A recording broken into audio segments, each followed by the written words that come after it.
a lot of people actually have 2 or 3 jobs, and as Kenyans, I know we really hustle. And that took me for Yes. a while to understand that.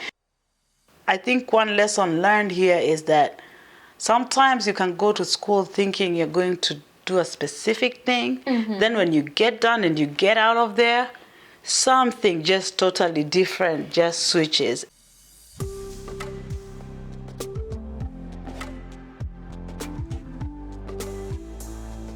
I've always thought, oh, Kenya is the only place you could invest, and that's what our mentality, I think it's just a mentality that we had, that maybe This is home. This is home. Yeah. And maybe even you don't even spend much time there, and who knows, and now you have children here, even though as much as I would like to invest in Kenya, my children are probably not going to be so bothered with what I have so much in Kenya, So I started looking for opportunities here. Hi everyone, and welcome to Conversational Lounge with Trudy. Here we have 3 aims: to mentor, connect, and inspire others through real life stories. And this is why we bring to you stories like this. Hence our guest today, Priscilla. Priscilla, thank you so much for joining us today. Yeah, thanks Trudy for having me. Thank you. Absolutely. I will have you introduce yourself to our viewers. Sure. And tell us a little bit about yourself and walk us through your background. Yeah, so I came here from Kenya in 1996. So I came here when I was like 17 years old. Wow. Yeah, so the first place where I went was Springfield, Missouri, because I had family there. Then I stayed there for 4 years and then moved to Iowa in 2000. Nice. We started looking for jobs, so I ended up working at an insurance company a little bit under a year, and then decided to go into CNA. Believe it or not, I worked as a CNA for 8 years at that facility. Wow, CNA and insurance, different fields. Very so different tell me, fields. How was it working in the insurance? What were you doing, and then what triggered you to go into CNA? I used to work in the mail room and do all that mail posting and everything. So we wanted better pay, of course. So at that time we had, as a CNA, you'll make money. So getting to school, we decided to go to Bishop Drum. You would do your CNA, they would pay you. At the same time, you'd also take classes. They'd pay for your classes at that time. So that's how we got our CNA. But there was a catch where you had to work for them for a certain period of time. I'm thinking it was a year after you've gone through the course. So we went through that, got a job there, and started now feeling at least like, oh, you're making some money, Yes. Yeah, and then from there, I found another CNA job, and so I moved up a little bit. And so I started working at another facility, and there was also a little bit more better pay. But at the same time, I felt that I needed more. At this time, because I came here, I was younger, of course. I didn't know much, Okay, my brother was working, yes. He was a very good mentor. But I felt like also at that time you're still young, you're still doing party, and all these things, So I wasn't very serious, I was in my 20s. And so, but as I got to get older, even doing the CNA job, I felt like I needed more. I wanted more. And so, at that time, I used to work in the Des Moines area, and so there's a facility here in West Des Moines that had opened up, Manacare, and they were paying more money than where I'd been, for all these years. So I decided, you know what? At that time, even when I was at the other job, I decided to become an LPN. Oh, so you're gradually... I'm still thinking, okay, I need to do a little bit more. I still need to do a little bit more. So I was going to DMAC. So I did DMAC. I graduated in 2007 also from DMAC.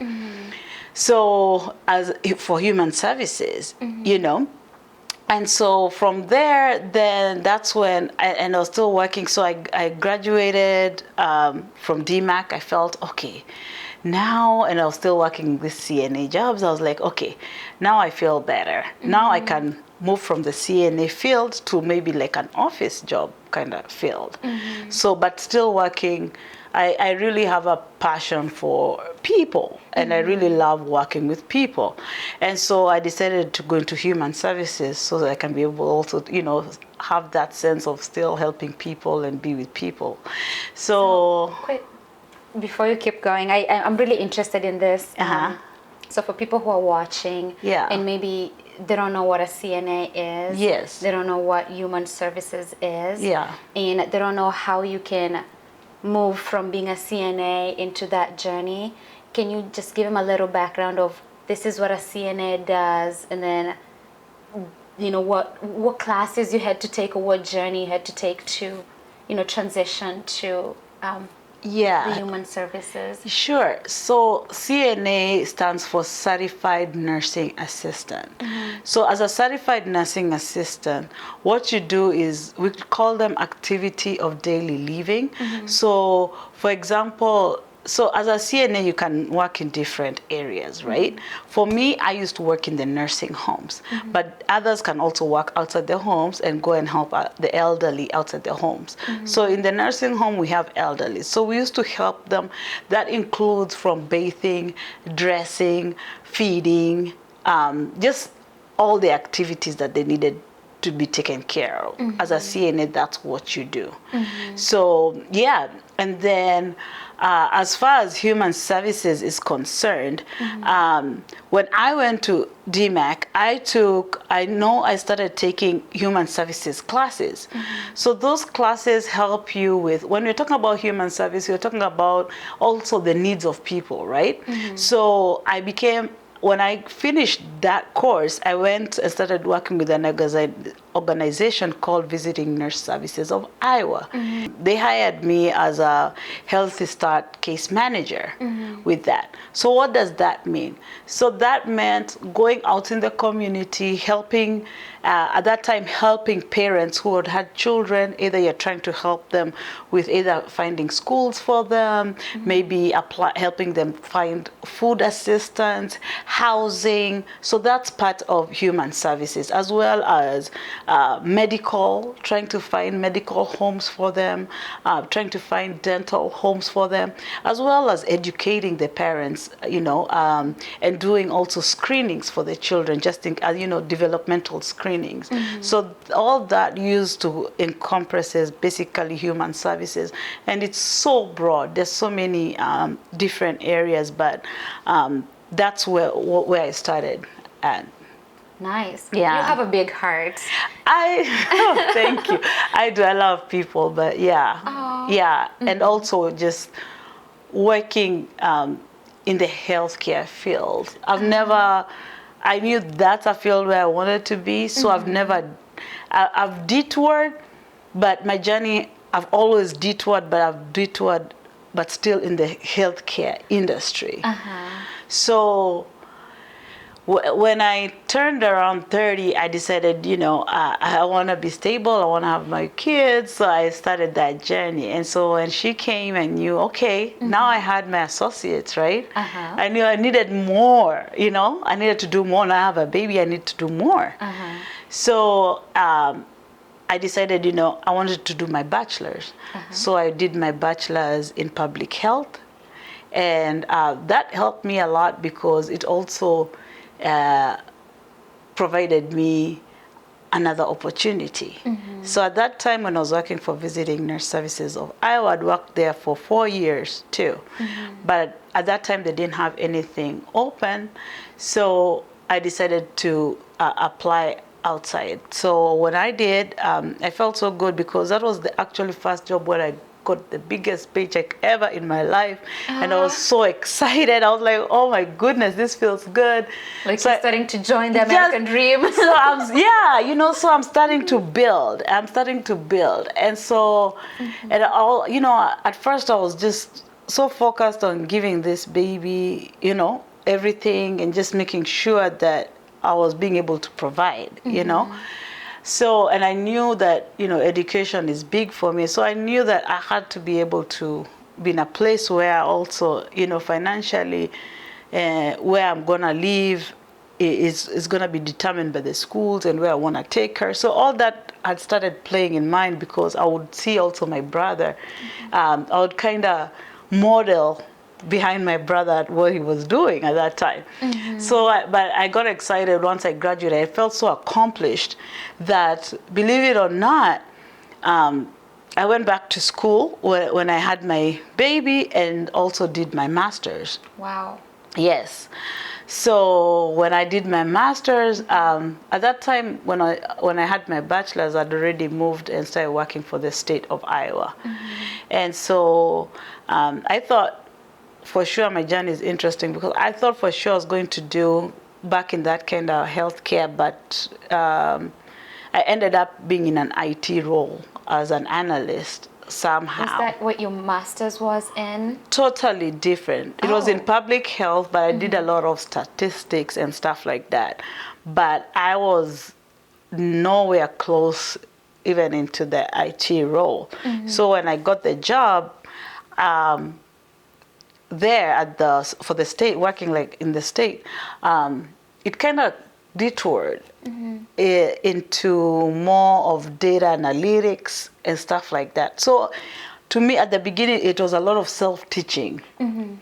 It ended up being so much self-teaching, people learning outside of even work. I would come home and study things that I'd never studied before, tried coding by myself, asked my family members who are in IT, hey, you guys teach me, what is this? A lot. I would stress, I would cry, because I'm like, okay, I want to keep this job, right? I want to keep this job, and I had no idea, this is what it's gonna entail, but I stuck through it.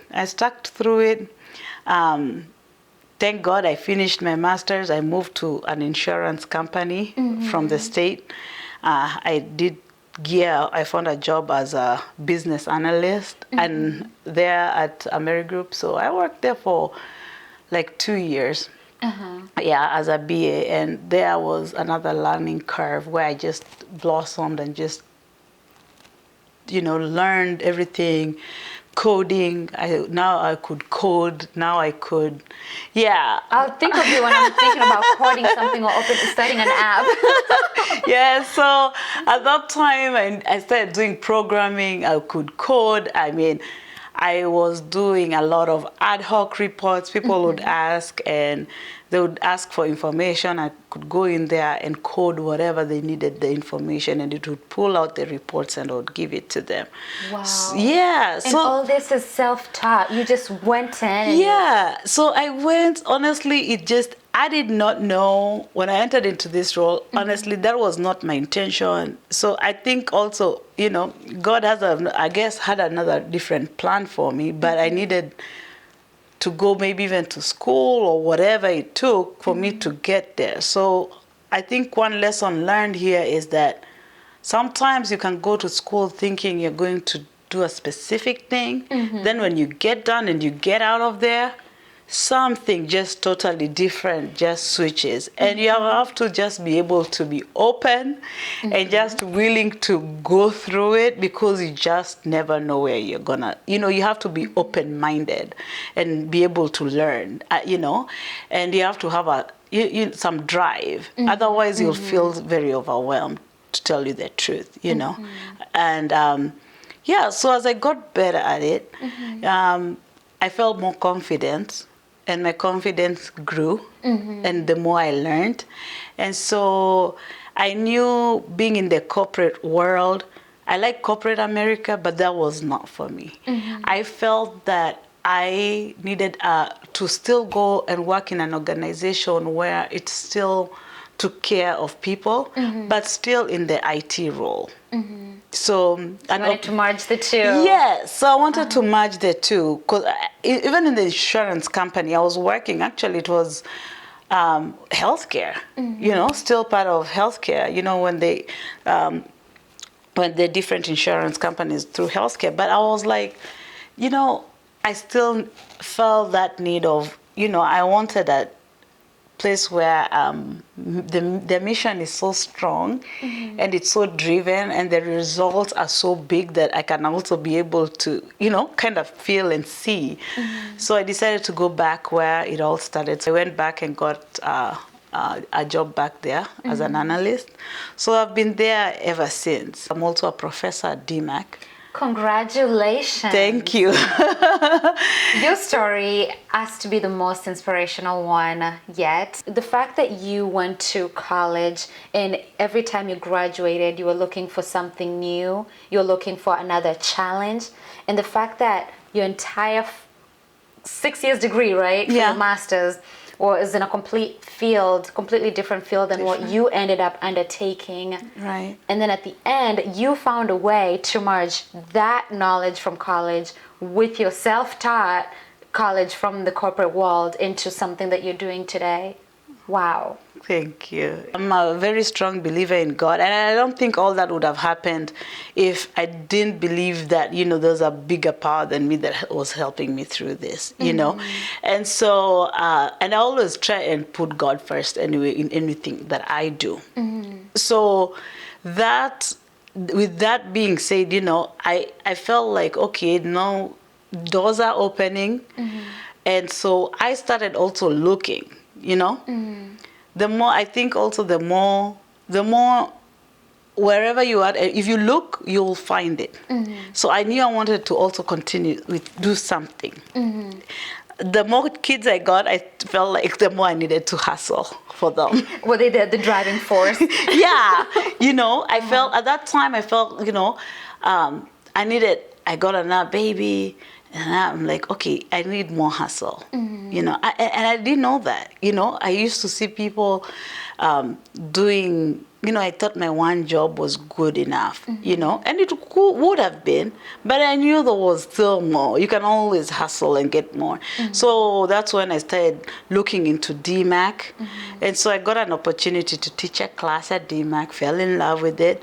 And so I started teaching IT classes there. And so that's what I do. So now I teach DMAC and as well as tutor.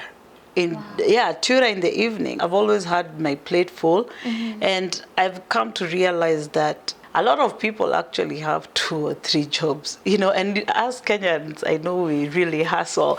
And that took me for a while to understand that. You'd see people and be like, how do they do it?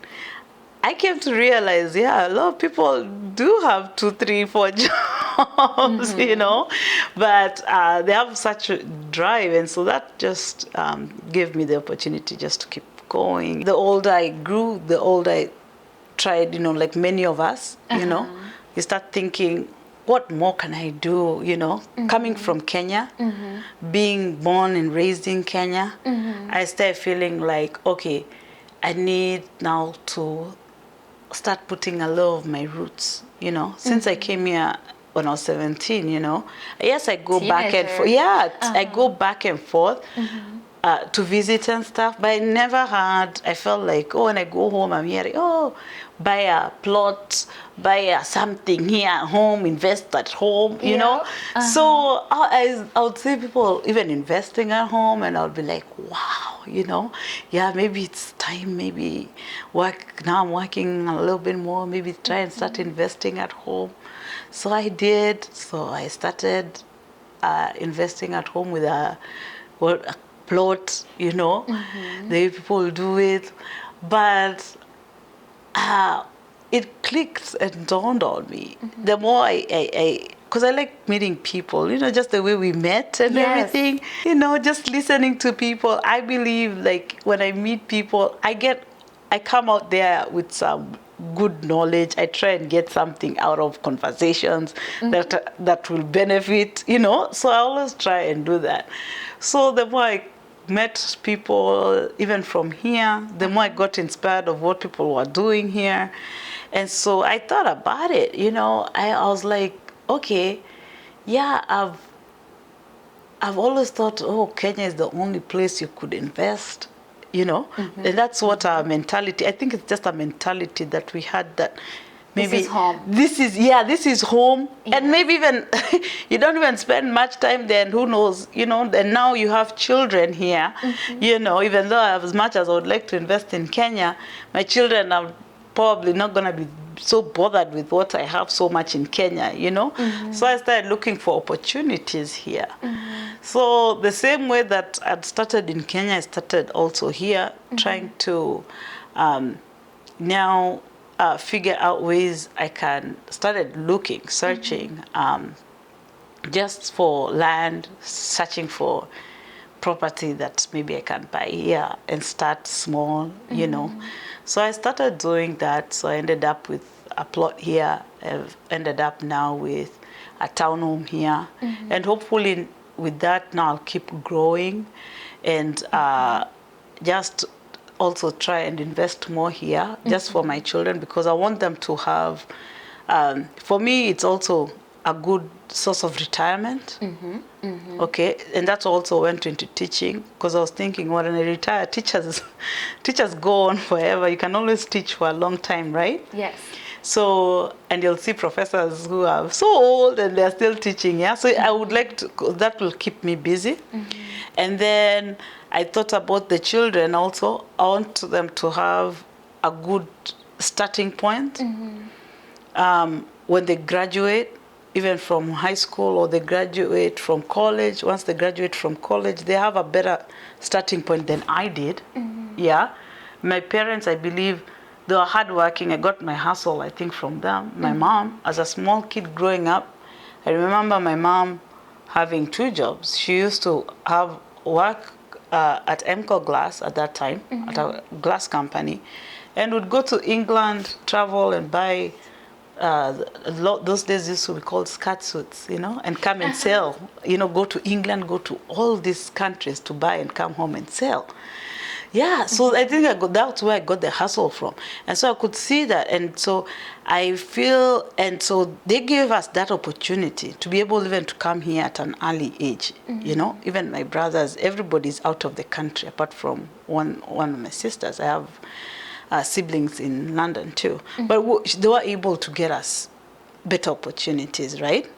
So I feel that, sometimes even us as parents, sometimes we feel like, okay, that we are giving our children, but you're not just handing it to them. I think you feel like you're putting them in a better position when they're coming out from college. You're already setting them up for a better future, and they can start from there without maybe too much debt. Where they feel like, okay, now they are feeling overwhelmed with the debt or whatever. If you can be able to pay for them some of that tuition, if they do good, they can apply for those. They can apply for scholarships, but you can also be able to help. So that's where all that also, that's where my motivation comes in from.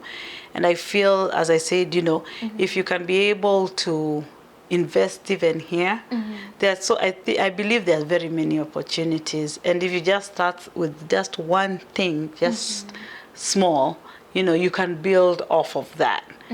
And so that's where I am now. I did think of going back for a PhD, but I think I'm not gonna do that. So now you've already proven that you can self-teach. Yeah, so hopefully my story, honestly, is to encourage. If there's an opportunity for you to go to school, even if you're older, you can still do it. I did when I had I was going to school. I started when my bachelor's when my daughter was still young. So if there's a way that, if that's not the case, if you can hustle more, do it. There's so many opportunities. This country, honestly, when they say there are opportunities, they are. But you gotta look for it. It's not just gonna come to you, right? You have to search. And if you search so much, trust me, you're gonna find it. You're gonna find it in even different ways that you didn't even think it would be possible. So hopefully I'll be able to inspire, somebody who is like, oh my goodness, I'm just starting from scratch. Yes. How do I get there? But if you keep pushing, you keep looking, and you keep going, you will be able to overcome everything that you're trying to get. I'll be honest with you. Yeah. You have actually inspired me directly through your story. I know, when we had coffee, Yeah. you mentioned about, starting, looking for lands here, that, Kenya is not the only place to invest. It's not a bad idea to also have something here. And for the first time, and I'll be honest, for the first time, I actually went to Zillow and I started looking for lands. Yeah. That's not something I always just shop for, houses or whatever, but not lands. Yeah. Usually when I hear land, with the upbringing, I'm just thinking back home. Yeah. I need a plot back home, so I've never really thought about, you could own land here. Yeah, you can own it and you don't have to build on it. I mean, honestly, it's just like home. Have I built? No. But is it depreciating? No, it does not depreciate. Actually, it's increasing, and maybe you can use that to add, maybe later on, to add on and now buy something else.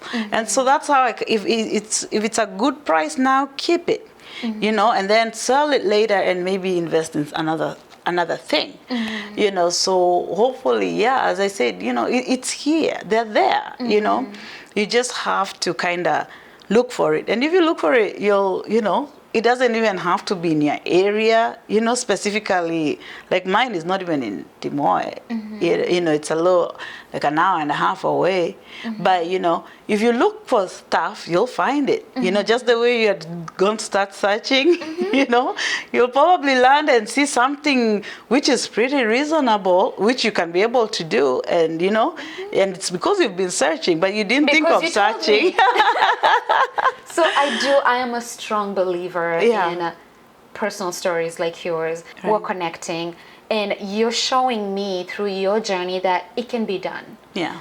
Is there anything that you wish your life would have taken a different path from? Yeah, I went to DMAC, and then once I graduated, I felt like I took such a long break to go back. And so that I would have been probably further ahead. And, and I'm not saying that maybe that was my timing, because God's timing is the perfect timing. Maybe I had to learn a couple of more things before I got to my, to go back. But, I would say if you start, it's easier, honestly, and that's what I did when I got my bachelor's, and then just continued. I did not stop and went straight to my master's. It was easier for me that way. Every time, sometimes when you take a break out of that, out of school, getting back is very hard. It's very tough. And so I would say, if you are taking school, go on, keep doing it until you figure out when you're gonna, if you feel like, okay, I want to do until my bachelor's or my master's or whatever, just try. It's hard, but go straight through it, because taking such a long, and I did take a long break. I feel like that took way too long, and it was harder, so much harder, if I would just have gone through the whole process. So that's one challenging part. The other was I did not know any better. I was so comfortable, being comfortable in your position sometimes. You're so comfortable that you don't seek other opportunities. I think for me, and they were there, but I was so comfortable in one place for like 8 years that I didn't even realize that I could have moved from that place a long time ago and be in a better position, a better job, So sometimes it might feel, because the people, and change is hard. It's hard for anybody. But because they're comfortable, the people know you. Sometimes us, when we come from different cultures, that's how we feel, because we've been raised like that, But this culture, I've learned that, no, it doesn't work like that. They keep moving and keep switching until they feel where they want to be. And I think that's something else that I would have learned a long time ago, is to, keep, get off. It's okay to grow. Yeah, and it's okay to grow, and it's okay to switch. And it's okay to find something else that it might be a little bit harder, but it might be a little bit better for you. It might be, it can even be something as far as it's closer to your home than it is. I mean, I used to work in Des Moines and live in West Des Moines. Well, I would have found a job here in West Des Moines, even just that drive. Be it the time, be it the gas, be it whatever, because I was so comfortable in one. So as you're saying, don't be too comfortable. Seek those opportunities. Sometimes, even if it means you're seeking them for a different purpose, it might not be money necessarily. It might not be, maybe, it might not be the money, the pay. Maybe they have better benefits or something like that. So look also outside the box for things like that when you're trying. Don't be too comfortable, because I think when you're too comfortable, then you don't think outside the box, Do you give private lessons to people who want to learn IT and coding? So I haven't done that.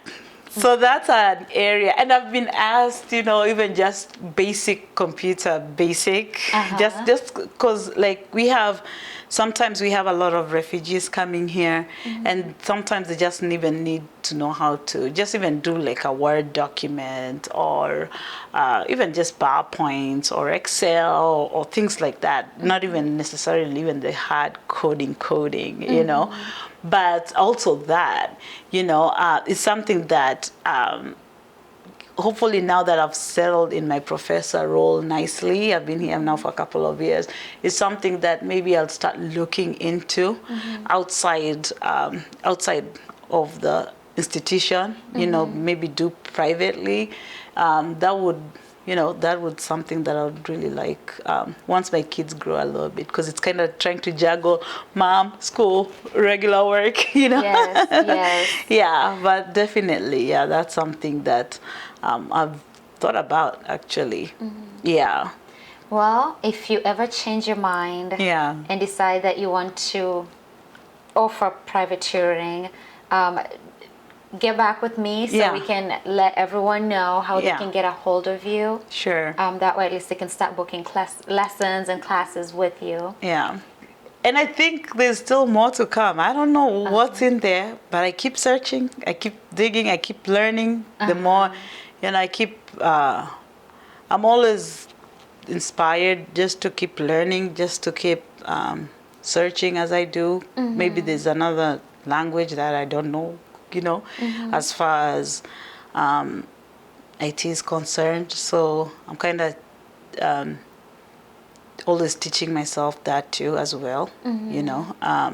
Even now in my professor role, of course there are classes that maybe I would like to teach one time, but maybe I still don't know the language. I know a couple of languages, but in IT, but SQL and Java and the Oracle.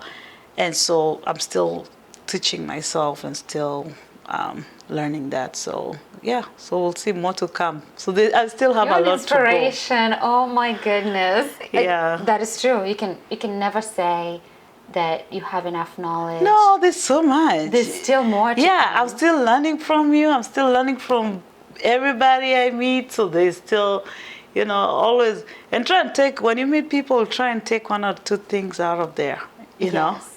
So that's one thing that I also try and do, is just when I meet people and talk to people, I usually try and get, listen and get a couple of things out of that conversation that also inspire me and help me. So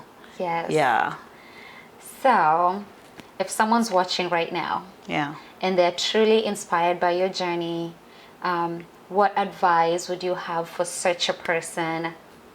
Just keep pushing.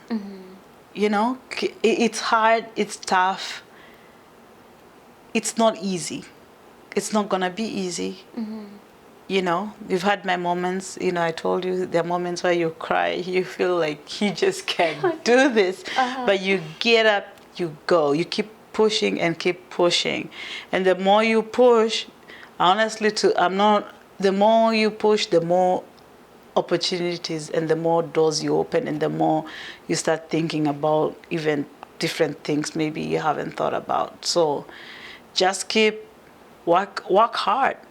Honestly, it's just, and have that ethic, work ethic, you know, work hard, and it'll if you don't necessarily, you might not need an education, but as long as you're working hard, you know, you can get it, because not all of us, you know, have that education or whatever, but you might not necessarily have the education. Maybe it's a business or something, you know, but you're working hard towards it. Whatever it is that you're in, just work hard and you'll see the fruits of it. Wow.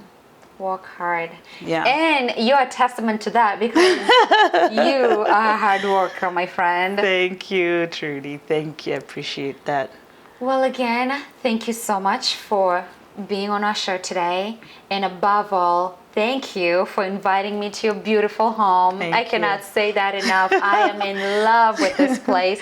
Good Thank luck you. sending me out of here, because I am staying. Yeah, you're welcome to stay anytime. You're welcome to stay. We can have a cookout, hey, you know. And because also, before we end this, today is 9/11. So, and it's very symbolic that we are doing this on 9/11. And I don't think it's a coincidence. So, can we just take 1 minute and just a moment of silence for that, just before we end Yes. this, right? Yes.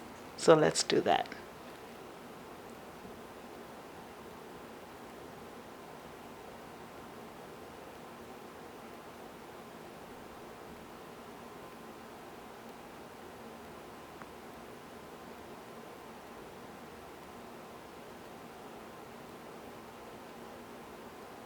Thank you.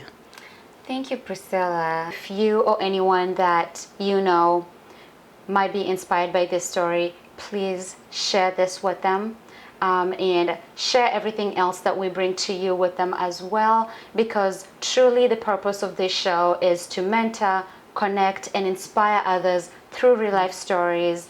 Thank you so much for watching, and we'll see you again next time. Bye.